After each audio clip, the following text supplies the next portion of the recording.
Je ne sais pas quel ami youtubeur a oublié ses lunettes de mon bureau, mais en tout cas, elles sont très cool. Voilà, plutôt que d'envoyer 20 000 SMS, c'est plus simple si tu vois la vidéo, viens les récupérer. Elles sont là, regarde.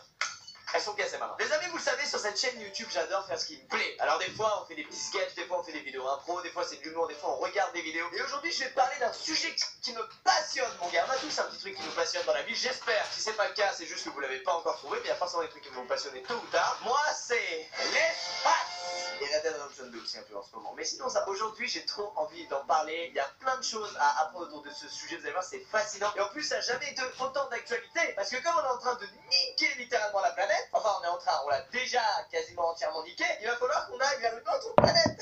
On est comme ça, nous. On nique ce qu'on a, puis on va trouver un truc similaire et on va le niquer à son tour. C'est comme ça. Je vais essentiellement vous parler de Mars, parce que c'est a priori la prochaine destination de l'humanité dans l'univers. Je vais vous raconter un peu où on en est, un petit peu dans l'astronomie. Pourquoi on va aller sur Mars et face à quel problème faisons-nous face. Un problème dans cette phrase est présent, trouvez-le. Pour aller sur cette fameuse planète rouge. Connaissez-vous l'ISS, l'International Space Station, dont la construction a commencé à la fin des années 60. C'était une idée des soviétiques. Les Américains ont marché sur la Lune, c'était incroyable. Et les soviétiques se sont dit, ok, c'est bien de marcher sur le satellite de la Terre. Il faut savoir que la Lune, il n'y a rien à y faire, il n'y a pas d'atmosphère. C'est pour ça d'ailleurs qu'on voit qu'elle a des trous, elle se mange des tas de météorites et d'objets qui passent dans l'univers. Et elle n'abrite rien qui puisse nous aider, ni oxygène, ni eau. Bref, rien n'est propice à la vie là-bas, donc on n'a rien à y foutre. En tout cas, de manière durable. L'ISS, les soviétiques l'ont donc conçu parce qu'ils voulaient vivre et travailler dans l'espace de manière durable. Et ils ont réussi parce qu'elle est continuellement occupée depuis 1971. C'est-à-dire qu'au moment où on parle, il y a des gens qui sont là-haut dans l'ISS et qui voient ce spectacle.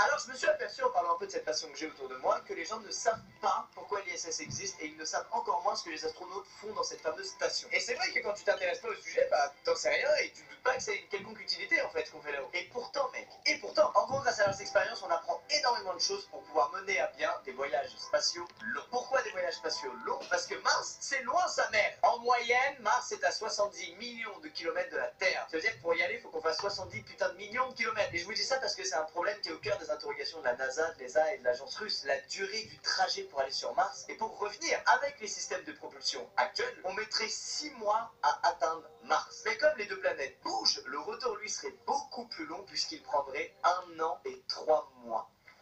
Et la mission, elle, sur Mars, durerait au final 1 mois. C'est-à-dire qu'il y a presque 2 ans de voyage pour ne rester que 1 mois sur place. Cette durée, elle pose problème déjà pour une contrainte physique. On a évolué sur Terre depuis toutes ces années, on est soumis à la gravité et le corps humain n'est pas fait pour survivre dans un milieu où il n'y a pas de gravité. Souvenez-vous, vu que j'avais fait un volant 0G en plus, je peux vous dire un peu ce que ça fait au corps. Mais moi, c'était des séries de 20 secondes, eux, ils restent 6 mois, donc c'est pas la même. L'oreille interne est complètement perdue, donc pendant quelques jours, on a la nausée, puis après le corps s'habitue. Et surtout, la conséquence la plus importante d'être en 0G pendant un long moment, c'est la perte de masse musculaire et de masse osseuse. Et ça fait chier. Parce que quand t'as fait 6 mois en 0G et que tu reviens en 1G sur Terre, bah ton corps, mon gars, il se prend un uppercut dans la gueule, il comprend plus ce qui lui arrive. Pour faciliter le retour des astronautes, ils font donc du sport tous les jours pendant 2 heures pour maintenir une certaine masse musculaire et osseuse pour que quand ils reviennent sur Terre, ils puissent encaisser le choc. Et chose encore plus grave que la perte de masse musculaire et osseuse, c'est le vieillissement des parois artérielles. Parce que comme t'es en 0G, tous les fluides de ton corps remontent et en gros le sang ne va plus dans tes jambes. On considère que quand tu passes 6 mois dans l'espace, tes parois artérielles ont vieilli environ autant que quelqu'un qui a passé 30 ans sur Terre. C'est abusé. Alors rassurez-vous, pour nos chers astronautes, quand ils reviennent sur Terre, les parois se régénèrent et au final, il n'y a aucune conséquence à long terme de leur voyage dans l'espace. Mais si tu fais 6 mois en 0G, plus 1 mois en 0,36G, plus 15 mois en 0G, on sait pas si c'est rattrapable le vieillissement de tes parois artérielles. Et on sait pas même si tu vas pas crever en fait dans l'histoire, tellement elles vont être endommagées ces parois. On est donc face à un premier problème. Alors il y a des solutions qui sont envisagées. En gros, l'idée ce serait de recréer au sein du vaisseau la gravité qu'on a sur Terre. Mais comment faire dans un vaisseau spatial pour recréer la gravité terrestre? La force centrifuge. Excusez-moi, je chante, c'est que je suis très heureux de parler de ça, donc j'ai besoin de chanter. On pourrait mettre une petite centrifugeuse dans le vaisseau qui permettrait de soumettre le corps du coup de l'astronaute à une gravité plus ou moins proche de celle de la Terre et donc que son corps ne se déshabitue pas complètement du milieu terrestre. Bon, du coup, on est bon, on va aller sur Mars.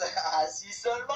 Il faut savoir que sur Terre, on a la chance d'avoir une atmosphère et donc un champ magnétique qui entoure la Terre et qui nous protège d'énormément de choses. Ça nous protège des météorites, des comètes, des éruptions solaires. Franchement, on est bien sur Terre. Mais lors d'un voyage spatial, surtout quand il dure 6 mois ou 15 mois pour le retour, on n'a plus d'atmosphère dans le vaisseau. On est fragile et on est soumis à tout ce qui passe à travers l'espace, y compris les tempêtes solaires et les rayons cosmiques. Et il y en a beaucoup là-haut. Tout ça, c'est des radiations. Les radiations, vous connaissez, ça endommage ton ADN et ça entraîne des tumeurs, des cancers, etc. Bref, ça réduirait considérablement l'espérance de vie de nos astronautes. Alors pour que le voyage se passe bien et que nos astronautes arrivent en pleine santé, il faut se protéger de ça. Et actuellement, ce qu'on connaît pour se protéger des radiations, c'est l'eau. Donc il faudrait mettre une couche de 2 à 3 mètres d'épaisseur tout autour du vaisseau remplie d'eau. Ce qui est impossible. Ça pèserait je sais pas combien de kilos et on pourrait pas faire décoller la fusée. Alors les scientifiques essaient de recréer un champ magnétique exactement comme celui qui nous protège ici sur Terre. Sauf que là, ce serait pour protéger le vaisseau. Mais comment on fait pour produire ce champ magnétique là? J'en sais rien, je ne suis pas scientifique. Mais ils travaillent dessus et apparemment ils ont des pistes. Donc on pourrait réussir à faire ça, ce qui serait déjà une très grande avancée. Un autre problème, bien sûr, c'est comment les astronautes vont-ils pouvoir se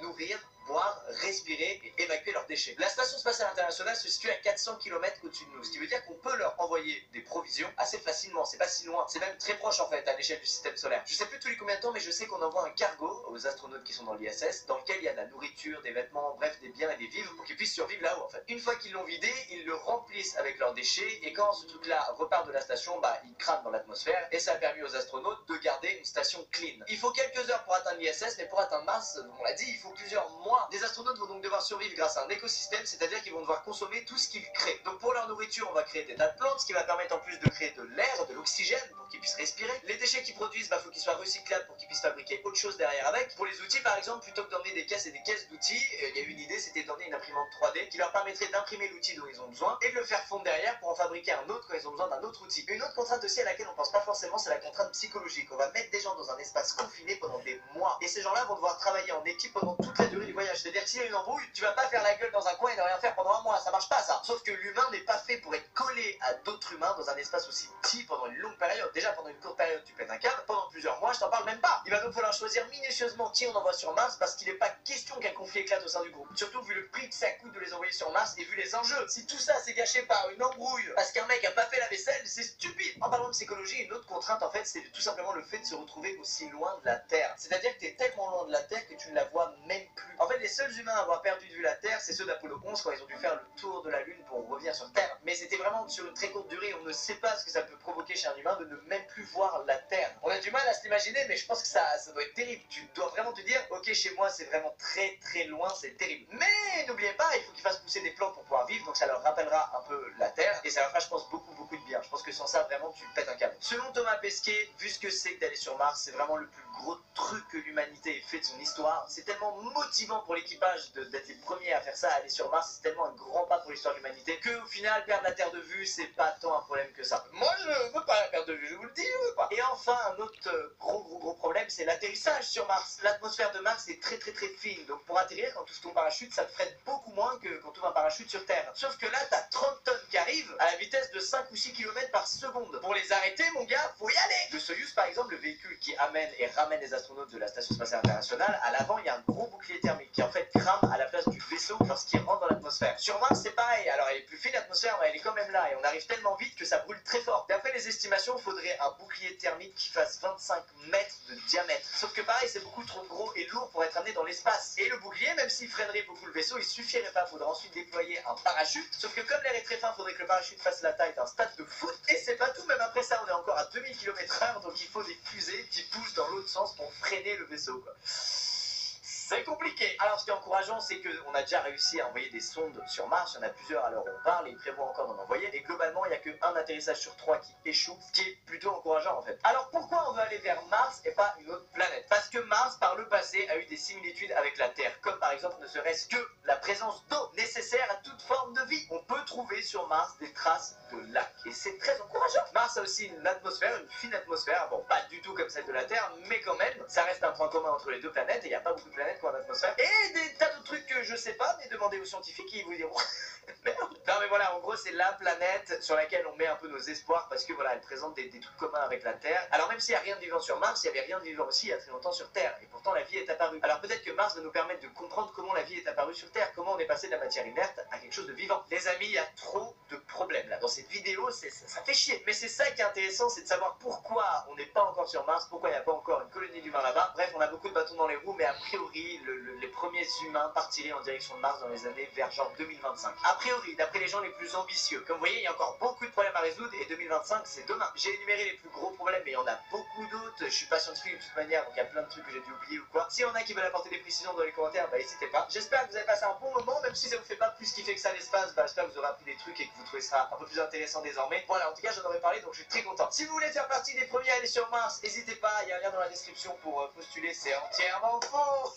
J'aimerais bien, mais c'est faux, on peut pas. Envoyons plutôt de la force à Thomas Pesquet qui, ça se trouve, fera partie des premiers à aller sur Mars, putain. Je vous fais des bisous, comme d'habitude, je vous dis à tous dans une prochaine vidéo, et puis voilà, portez-vous bien. Allez hop, je vais moins loin que sur Mars parce que je vais chez moi. Voilà, c'est à 5 km, ça va.